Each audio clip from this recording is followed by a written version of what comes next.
Good morning, my name is Pieter de Tooy. I'm Assistant Editor at News 24 and I oversee our investigations team. Joining me this morning for reporting notes is Azara Karim, who is the author of our lead this Friday about the IDT. Azara? Thanks, boss. What does this tell us? Why is this story important? Give us a short overview of the story that you published this morning.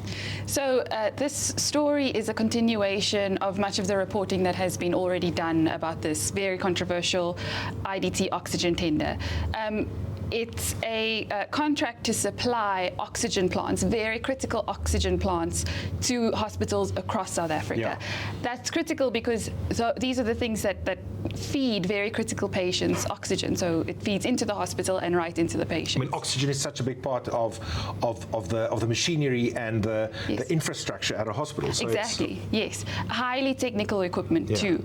So this leads on from that reporting.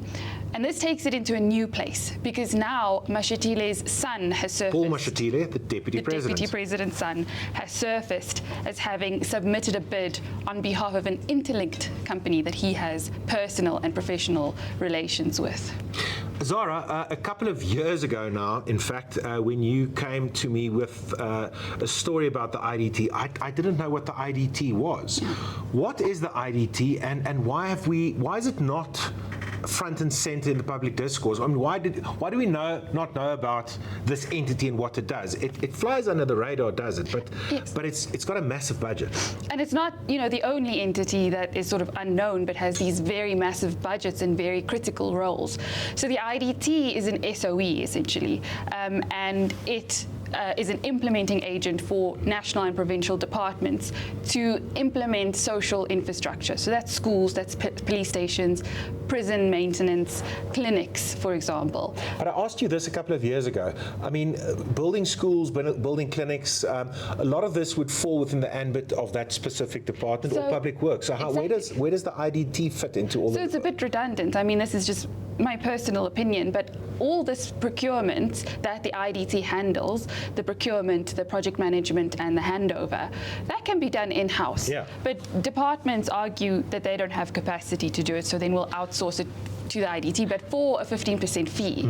So it costs more and it's redundant. So the IDT was almost an external government agency or an agent to implement big capital expenditure products that a line function department, they would argue, could not execute. Exactly, and not only big capital projects, social projects. Yeah. So the projects that the poorest of the poor in the country rely on. This brings us back to Mashatile, to Deputy President Paul Mashatile. You've been looking at Paul Mashatile's expansive networks over the course of a good couple of years now.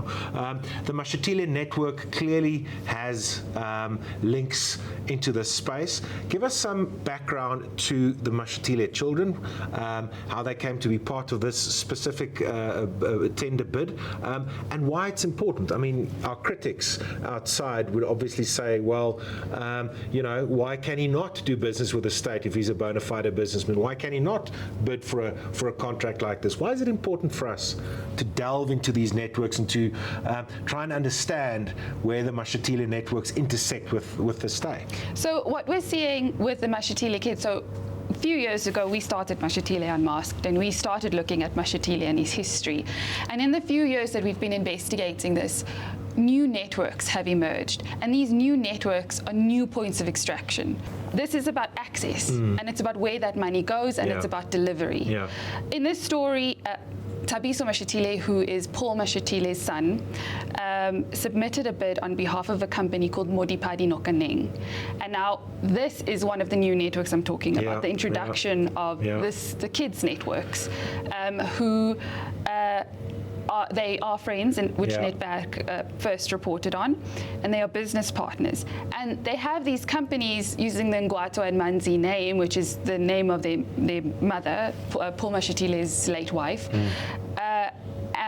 The Ngwato and Manzi group and Modipadi Nokaneng, and they make it look like these are separate entities, but they're one and the same.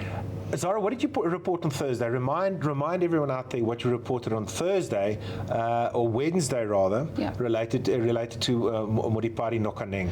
So we came across a parliamentary reply from Dr. Aaron Motsoaledi, Minister of Health, that stated quite plainly that Modipadi Nokaneng, the company that we're talking about in today's story, has been deleted off the central supplier database. So let's just pause there for a moment, and this is important to understand and take note of, is that National Treasury removed a company which is very closely linked to one of the Mashatile children from National Treasury's central supplier database. Azara, what does that mean in practice? It means they're barred from doing business with government. So one of the Mashatile children, at least, and a company that he's very close to, and linked to another company that almost, they're almost one company, they've now been barred from doing business with the state. Yes. Why is that important? This is important because you need to being on the CSD is a prerequisite for doing business with government. Yeah. This is important because of the implications. Why were they deregistered? So we are still waiting for comment from National Treasury because National Treasury is the only one who can deregister. I mean, they won't just company. scrap you. There would be a process. There would be an investigation. And there would be reasons forwarded why they would remove this company from the database. Unless Modipadi Nokaneng decided themselves to be removed. I don't see why they would.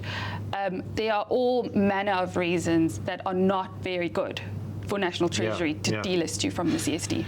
Does this signal, and we haven't spoken about this, so this is not a prepped answer or anything, but do you think this signals a tightening of National Treasury's processes and procedures as far as procuring from specific companies are concerned? Well, can we put this down to progress at National Treasury trying to clamp down on nefarious and or problematic companies doing business with the state? Yes, to an extent, but more needs to be done. It's not going to curb the corruption that's happening at government departments and entities.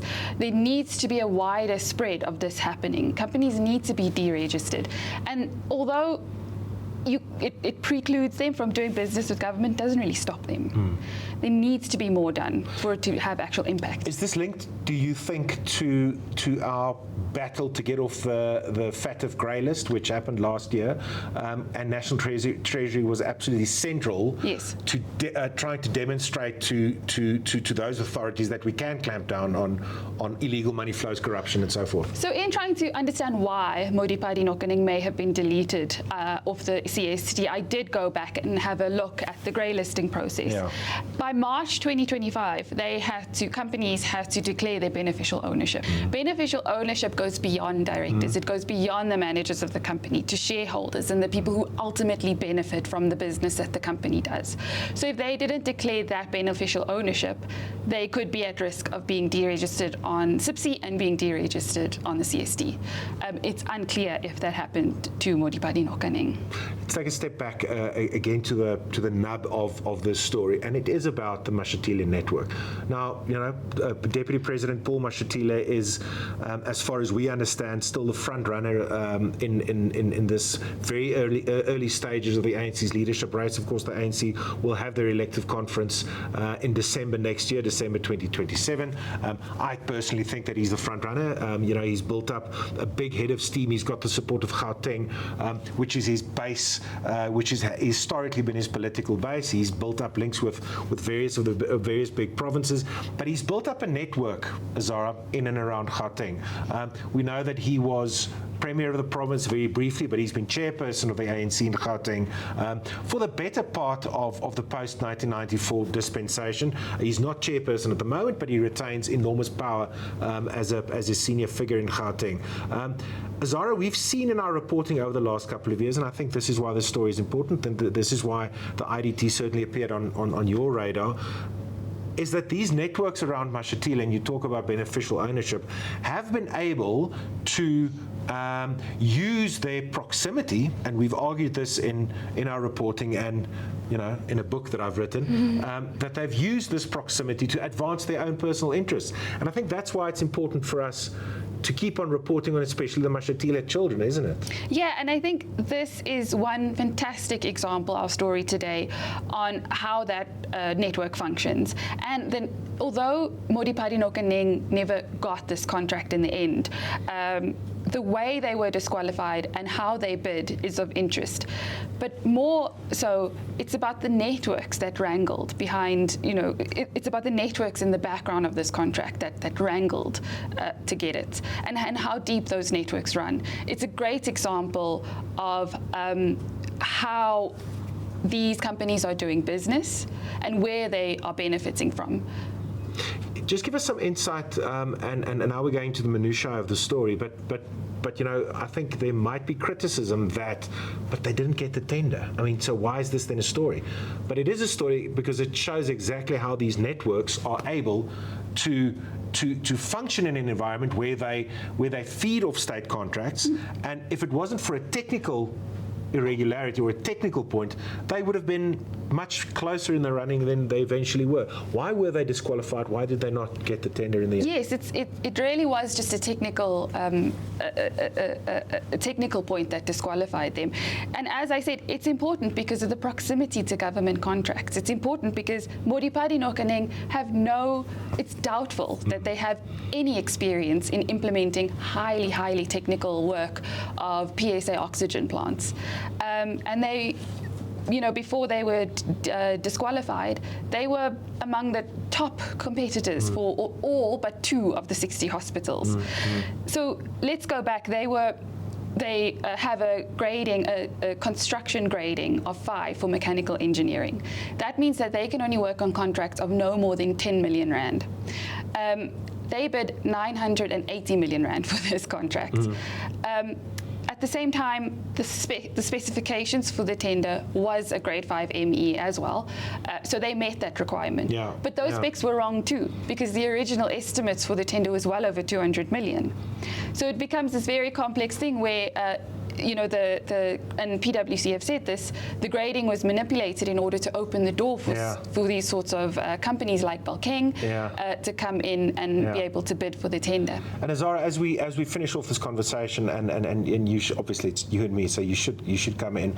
But I think the reason why we started looking at Paul Mashatile a couple of years ago was because we've come through an era of state capture where we saw that family, and specifically children in the Zuma and Makashule example, were used by nefarious actors to get access to state contracts. And it seems like, certainly over the last couple of years, when we started looking at the Mashatile networks, that many of the people in close proximity to Mashatile have also used that existing relationships with the Deputy President to get access to state contracts. I mean, the Gauteng Partnership Fund was a great example from a couple of years ago, which resulted in the waterfall. Exactly, yes. in the waterfall purchase of that mansion in Waterfall, the purchase of the mansion in Constantia, in Cape Town.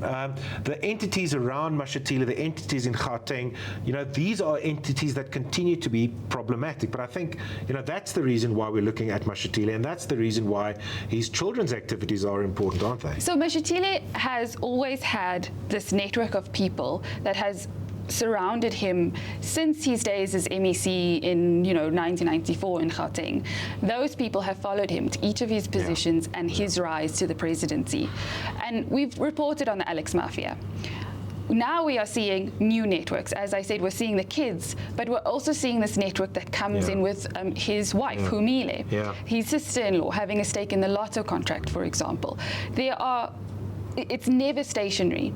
And that's why we have to keep on looking at this. We have to keep on understanding. But Azara, you've touched on an important point there, and I know we need to finish up. But if you look at the Mashatile networks from the 90s, if you look at the Mashatile, the 90s and 2000s rather, the 2010s, if you look at the networks from a couple of years ago, you're right. It doesn't. It never remains stationary. It evolves because now we're starting to identify networks around the kids and the companies that the kids are involved in, and the lottery. Yes. The introduction of lottery. Moses Tembe, the introduction of Humile, her sister Spusha Balala, that Amabungani reported on. Yeah. Azara, thanks for this. We'll continue looking at these networks as they evolve. That's the job of News 24's investigations team. Thank you very much, Azara, for analysing and giving some insight into your investigation. Thank you very much to our viewers and subscribers, without whose support we would not be able to do this. Thank you for your support, and follow Azara and our colleagues' investigations on news24.com. If you have any information around Paul Mashatile, his networks, his children, or the companies, please go to news24.com/tips. Use our secure drop access, where you can give us information, maintain your anonymity, maintain confidentiality, but you will be able to share information, sensitive information with us, in the knowledge that it will be kept safe, in the knowledge that it will be kept confidential, but which we will use in the public interest. Thank you very much, and see you next time.